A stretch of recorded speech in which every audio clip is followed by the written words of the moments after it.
جی گرو مہاراج، میں نے کہا، اور وہ پھر ہنسنے لگا اور پھر بولا، من تو چاہتا ہے کہ تمہیں گرو کہوں، لیکن تم الٹا مجھے ہی گرو کہہ رہے ہو۔ بھلا میرے پاس کسی کو سکھانے کے لیے ہے کیا؟ نہیں، ایسا نہ کہو، گرو تو تم میرے بن چکے ہو۔ وہ کیسے؟ میں نے حیرت سے کہا۔ تم نے ہزاروں سال پہلے کی بات مجھے بتائی ہے۔ میں ان دنوں اپنے گیان میں چندر کھنڈ، کرپان سنگھ ملودھا اور ہری چندر ودھانی کا پاٹ کرتا رہا ہوں۔ رانی کندیرتا بھی میرے من میں آئی ہے اور ان سے متعلق بہت سی باتیں معلوم کرتا رہا ہوں۔ ارے بڑے ہی پاپی ہیں یہ تو سسرے، سارے سنسار میں آفت مچائے ہوئے ہیں۔ سسرے امر شکتی حاصل کر لی ہے انہوں نے۔ اگر وہ یہ کہتے ہیں کہ امر شکتی نہیں ہے ان کے پاس تو جھوٹے ہیں سسرے۔ ارے یہی تو شیطان کے پیروکار ہیں، یہی تینوں کے تینوں بلکہ چاروں تو سارے سنسار میں گندگی پھیلائے ہوئے ہیں۔ کوئی کہیں مصروف ہے تو کوئی کہیں۔ تم ذرا سنسار کی کہانی اٹھا کر دیکھو، جتنی برائیاں اس سنسار میں آئی ہیں ان میں کہیں نہ کہیں ان کا پاؤں ضرور پھنسا ہوا نظر آئے گا۔ اگر تم یہ سوچتے ہو کہ براہ راست کسی معاملے میں کام کرتے ہیں تو یہ غلط ہے۔ ان کے چیلے چاٹے مصروف عمل ہیں جن کے اوپر ان کا قبضہ ہو جائے بس پھر اس کی کیا پوچھو۔ سنسار کا سب سے بڑا دشمن بن جاتا ہے وہ، اور سوچتا ہے کہ میں سنسار کا بہت بڑا ہوں۔ بس منش کے من میں جو ایک بھاونا ہے نا، وہ یہ کہ وہ شکتی حاصل کرے، دوسرے اسے اپنے آپ سے بڑا سمجھیں۔ یہی بھاونا منش کو ڈبوئے ہوئے ہے۔ اگر وہ اس کی مخالفت میں سوچنا شروع کر دے تو بھگوان کی سوگن یہ سارا سنسار ایک بار پھر سے سورگ بن جائے اور یہاں پھول ہی پھول کھل جائیں۔ مخالف سوچنا شروع کر دے سے آپ کی کیا مراد ہے مہاراج؟ مطلب یہ کہ وہ یہ سوچے کہ وہ سنسار کا سب سے نیچا آدمی ہے، دوسرے بڑے ہیں، ان کی عزت کرے، ان سے پیار کرے، ان کی سیوا کرے، تو تم خود سوچو کہ اسے کتنی بڑی شکتی حاصل ہو جائے۔ صحیح معنوں میں شکتی مان تو وہی ہے جو دوسروں کے لیے اپنے آپ کو بچھا دے۔ سامعین کرام، آپ یہ کہانی میرے چینل کہانی گھر پر سن رہے ہیں۔ آپ نے اگر ابھی تک میرا چینل کہانی گھر سبسکرائب نہیں کیا تو ابھی میرے چینل کو سبسکرائب کر کے بیل نوٹیفیکیشن آن کر دیجئے تاکہ آنے والی ہر نئی کہانی کی اطلاع بر وقت آپ تک پہنچ سکے۔ میں نے بڑی عقیدت سے چتر بنس کی یہ بات سنی۔ بات سمجھ میں آنے والی تھی اور دل کو لگ رہی تھی۔ میں نے گردن ہلاتے ہوئے کہا، آپ ٹھیک کہتے ہیں مہاراج۔ تو پھر بتاؤ گرو، تم ہو یا میں؟ نہیں مہاراج، میں اس انداز میں سوچ بھی نہیں سکتا ان باتوں کو جس انداز میں آپ نے انہیں میرے سامنے بیان کیا۔ وہ ہنسنے لگا، پھر بولا، اچھا چھوڑو، آؤ، میں نے تم سے جو وعدہ کر لیا ہے آج میں اسے پورا کرنا چاہتا ہوں۔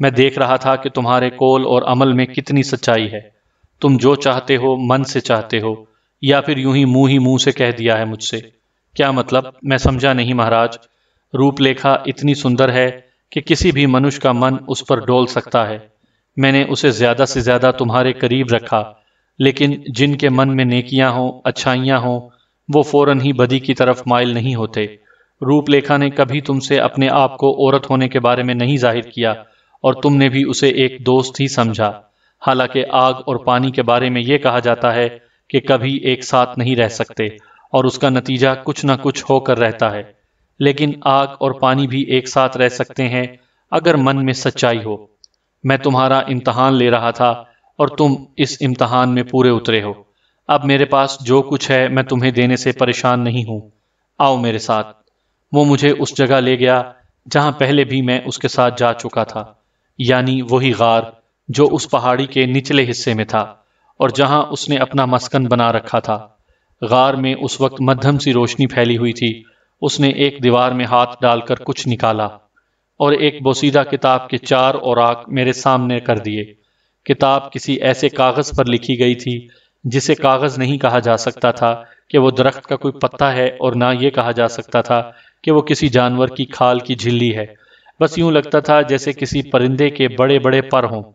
یہ پر 4 کی تعداد میں تھے اور اس نے انہیں میرے ہاتھ میں تھما دیا۔ یہ بھوج لیکھا کے 4 پتے ہیں جن کے بارے میں میں نے تمہیں بتایا تھا، اور یہ بھی کہا تھا کہ میں نے تم سے کہ میں جھوٹ نہیں بولتا۔ میں نے عقیدت سے ان کاغذوں کو اپنے ہاتھ میں لیا۔ بھوج لیکھا کے بارے میں وہ جو کچھ بتا چکا تھا وہ بہت بڑی چیز تھی۔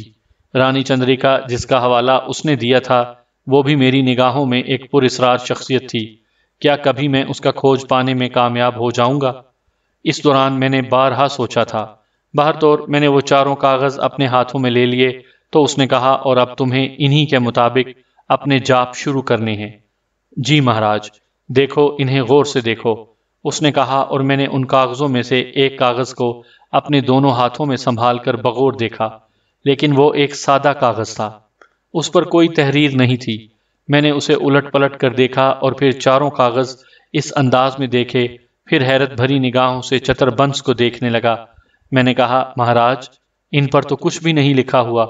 لکھا ہوا ہے، لکھا ہوا ہے، ان میں سے ایک پتہ لے لو، کوئی ایک پتہ اپنی پسند سے اٹھا لو۔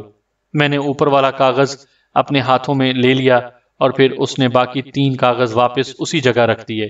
جب اس پتے کا پاٹھ کر لوگے نا تو پھر دوسرا لے لینا۔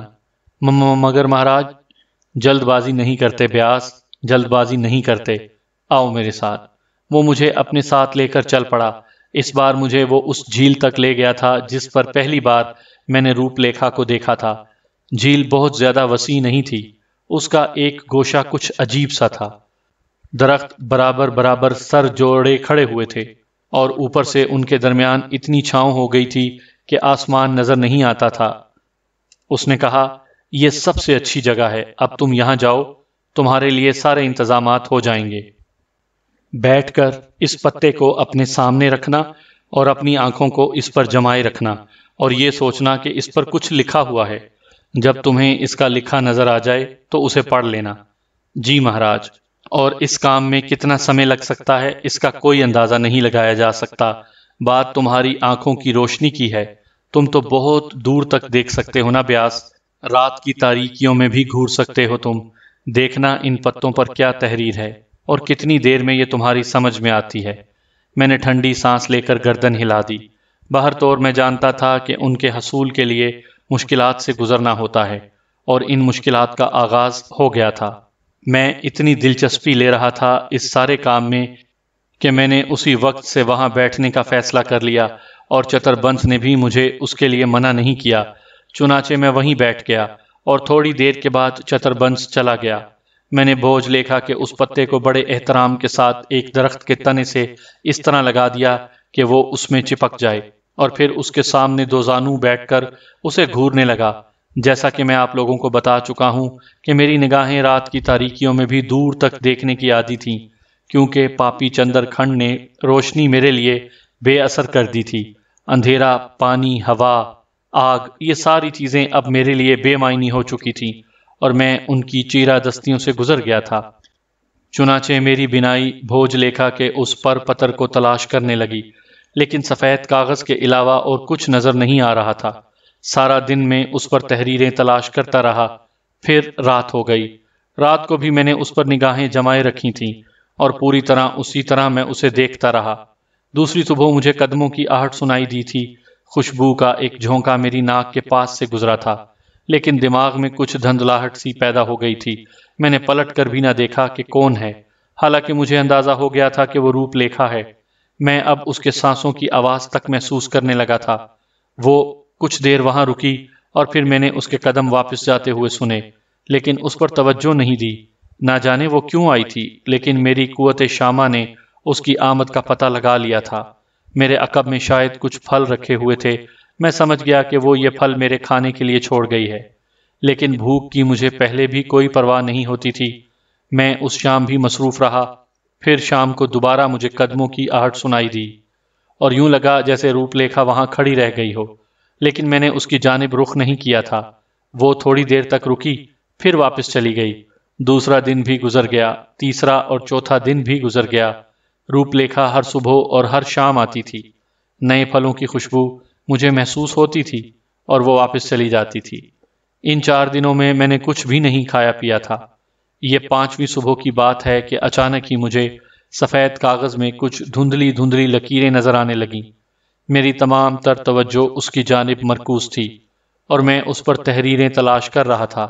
یہ لکیریں آہستہ آہستہ واضح ہوتی چلی گئیں اور ان پر کچھ شبد لکھے نظر آئے۔ میرے دل میں خوشی کا ایک احساس جاگا۔ گرو چتر بنس نے جو کچھ کہا تھا اب نمایاں ہو رہا تھا۔ میں ان تحریروں کو دیکھنے لگا، لفظ جڑتے گئے اور کچھ جملے میرے ذہن میں اترنے لگے، یہ نیکیوں اور سچائیوں کی جانب راغب کرنے والے جملے تھے جن کی ترتیب غیر مناسب تھی، لیکن اگر دماغ کی قوتوں سے ان کی ترتیب کر لی جائے تو یہ جملے الفاظ بن جاتے تھے۔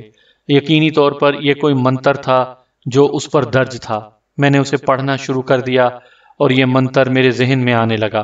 ہاں، کچھ ایسی عجیب سی باتیں تھیں جن کا صحیح مفہوم سمجھنا بہت مشکل تھا، لیکن کبھی کبھی ان کا مفہوم ایک لمحے کے لیے بن بھی جاتا تھا، بالکل اسی طرح جیسے اتفاقیہ طور پر ایک بگڑی ہوئی تحریر کسی شکل میں مرتب ہو جائے اور اس کے بعد پھر سے بگڑ جائے۔ میں مصروف رہا اور پوری توجہ سے اس کاغذ کا جائزہ لیتا رہا۔ پھر میں نے محسوس کیا کہ وہ کاغذ میری نگاہوں سے اوجھل ہو گیا تھا۔ اب وہاں وہ کاغذ موجود نہیں تھا، لیکن میری نظریں اسے دیکھ سکتی تھیں۔ وہ بہت دور جا چکا تھا۔ میں نے درخت کی جڑ کے پار اسے دیکھا تھا۔ وہ مجھ سے دور تر ہوتا جا رہا تھا۔ درخت کی جڑ بہت گہرائیوں تک نظر آ رہی تھی اور ان گہرائیوں میں نے بہت سے کیڑے مکوڑوں کو دیکھا جو ادھر سے ادھر آ جا رہے تھے۔ ایک ننھا سا کیڑا درخت کی اوپری جڑ سے نیچے گرا اور میری جانب دیکھنے لگا۔ میں اس کی آنکھوں کو اپنی جانب متوجہ دیکھ سکتا تھا۔ پھر مجھے اس ننھے سے کیڑے کی آواز سنائی دی، دیکھ نہیں رہے میں گرا پڑا ہوں؟ وہ اوپر جو چھوٹا سا سوراخ نظر آ رہا ہے وہ میرا گھر ہے، مجھے اٹھا کر میرے گھر میں پہنچا دو۔ میں نے ہاتھ بڑھایا، ننھے سے کیڑے کو بڑے احتیاط سے اپنے ہاتھ پر لیا اور اس کے بعد اسے اس کے سوراخ میں رکھ دیا۔ ایسی بہت سی چیزیں ہو رہی تھیں جو ناقابل فہم تھیں، لیکن میں انہیں سر انجام دے رہا تھا۔ پھر نہ جانے کون سا دن تھا کہ گرو چتر بنس نے عقب سے آ کر اپنا ہاتھ میرے شانے پر رکھ دیا اور میں چونک پڑا۔ ادھر دیکھو بیاس، میں چتر بنس تم سے مخاطب ہوں۔ میں نے گردن گھما کر اسے دیکھا۔ چتر بنس کے چہرے پر عقیدت کے آثار نظر آ رہے تھے۔ جو کچھ تم نے کیا ہے وہ تو میں نے خواب میں بھی نہیں سوچا تھا۔ آؤ میرے ساتھ آؤ۔ گرو دیو، ہاں آ جاؤ، میں کوئی دھوکہ نہیں ہوں۔ آ جاؤ میرے ساتھ، تم اب دھوکہ کھانے والوں کی حد سے نکل گئے ہو۔ اس نے میرا ہاتھ پکڑا اور میں آسانی سے اس کے ساتھ چل پڑا۔ جے بھگوان، جے بھگوان، بڑی بات ہے، بہت بڑی بات ہے۔ تم نے کچھ کھایا پیا نہیں؟ دیکھو، سنسار میں سب سے بری بات یہی ہوتی ہے کہ جب علم مل جاتا ہے تو سنسار کی باقی چیزوں سے من ہٹ جاتا ہے، لیکن من کو ان چیزوں سے ہٹانا مناسب نہیں ہوتا جنہیں بھگوان نے تقدیر میں لکھ دیا ہے، جیسے کھانا پینا بہت ضروری ہے۔ روپ لیکھا تو پریشانی سے بیمار ہو گئی ہے، یہ سوچ کر کہ 8 دن سے تم نے کچھ نہیں کھایا پیا۔ وہ تمہارے لیے پھل اور دودھ لے کر آتی ہے اور رات کو ویسے کے ویسے لے کر واپس چلی جاتی ہے۔ تمہارے شریر میں ان نہیں پہنچی، کیا محسوس کر رہے ہو؟ میرے ہونٹوں پر مسکراہٹ پھیل گئی۔ میں نے کہا، ٹھیک ہوں بالکل۔ وہ پتا کہاں گیا؟ وہ میری نگاہوں سے روپوش ہو گیا۔ جانتے ہو کیوں؟ نہیں، اس لیے کہ اب وہ تم نے پڑھ لیا ہے۔ پڑھ لیا ہے؟ میں نے حیرت سے کہا۔ ہاں، بس اب اس کے بارے میں اور زیادہ کچھ نہ پوچھنا۔ آؤ آج میرے ساتھ کھاؤ پیو، پورا دن بتاؤ، کل میں تمہیں دوسرا پنہ دے دوں گا۔ میں نے خاموشی سے آنکھیں بند کر کے گردن ہلا دی۔ چتر بنس جانتا ہوگا کہ مجھے کیا مل چکا ہے یا کیا نہیں مل چکا۔ باہر طور روپ لیکھا بھی سامنے آئی۔ وہ واقعی بہت پریشان تھی۔ چتر بنس نے اس سے کہا، نہیں روپ لیکھا، اب یہ کھایا پیا کرے گا، اصل میں بات بتانے کی ہوتی ہے۔ میں نے یہ بات اسے بتائی نہیں تھی۔ چتر بنس کے انداز سے پتا چلتا تھا کہ اس نے یہ الفاظ یوں ہی کہے ہیں۔ بعد میں اس نے مجھ سے اس کی وضاحت کرتے ہوئے کہا، ہاں میں نے جان بوجھ کر تمہیں یہ نہیں بتایا تھا، اس میں بھی منش کا امتحان مقصود ہوتا ہے اور یہ دیکھنا ہوتا ہے کہ اسے اپنے کام سے کتنی لگن ہے۔ ویسے سچ کہوں بیاس، اب تو میں خود تمہارا متوالا ہو چکا ہوں۔ تم جو کام بھی کرتے ہو اس سے مجھے شانتی ہی ملتی ہے۔ کتنی آسانی سے تم نے اس پنے کا پاٹھ کر لیا، حالانکہ تمہاری جگہ کوئی اور ہوتا تو سالوں لگ جاتے اسے، اور وہ یہ سب کچھ نہ جان پاتا۔ میں نے خاموشی سے اسے دیکھا۔ میرا دل چاہتا تھا کہ جلد ہی دوسرا کاغذ میرے سپرد کر دیا جائے، اور چتر بنس نے بھی اس میں دیر نہ لگائی۔ اس نے دوسرا کاغذ مجھے دیا تو میں نے بڑے احترام سے اسے لے لیا اور پھر اس سے پوچھا، اب جاؤں مہاراج؟ ہاں جاؤ، لیکن کھانے پینے پر دھیان ضرور رکھنا۔ جی مہاراج، میں نے جواب دیا۔ بالکل اسی انداز میں نے اس دوسرے کاغذ کی گہرائی میں بھی اترنا شروع کر دیا۔ روپ لیکھا کی خوشبو مجھے محسوس ہوئی تھی، لیکن معمول کے مطابق میں نے اس کی جانب گردن نہیں گھمائی اور اپنے کام میں مصروف رہا۔ وہ بھی کچھ بولی نہیں تھی۔ یہ دوسرا کاغذ پہلے کاغذ کی نسبت بہت جلد مجھ پر واضح ہو گیا اور مجھے اس کی تحریریں نظر آنے لگیں۔ میرے ہونٹ ان تحریروں کو بدبدانے لگے۔ میں ان کی گہرائیوں پر غور کر رہا تھا، ان الفاظ کو میں اپنے اندر اتار رہا تھا۔ پھر میں نے دیکھا کہ میرے سامنے کچھ سائے گردش کرنے لگے ہیں۔ یہ انسانی سائے تھے، عجیب و غریب پرچھائیاں۔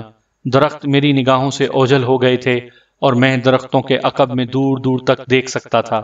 یہ سائے اسی سمت آ جا رہے تھے، لیکن ان کے چہرے واضح نہیں تھے۔ میں نے ان سے پوچھا، کون ہو تم؟ جواب میں انہوں نے گردن خم کر دی، لیکن منہ سے کچھ نہ بولے۔ مجھے بتاؤ تم کون ہو؟ لیکن انہوں نے کوئی جواب نہیں دیا۔ سامعین کرام، آپ سن رہے تھے اردو ناول خون آشام، جس کے مصنف ہیں ایم اے راحت، اور یہ اس سلسلے کی قسط نمبر 34 تھی۔ مجھے امید ہے آپ کو میری یہ کاوش پسند آ رہی ہوگی۔ آپ نے اگر ابھی تک میرا چینل کہانی گھر سبسکرائب نہیں کیا تو ابھی میرے چینل کو سبسکرائب کر کے بیل نوٹیفیکیشن آن کر دیجئے تاکہ آنے والی ہر نئی کہانی کی اطلاع بر وقت آپ تک پہنچ سکے۔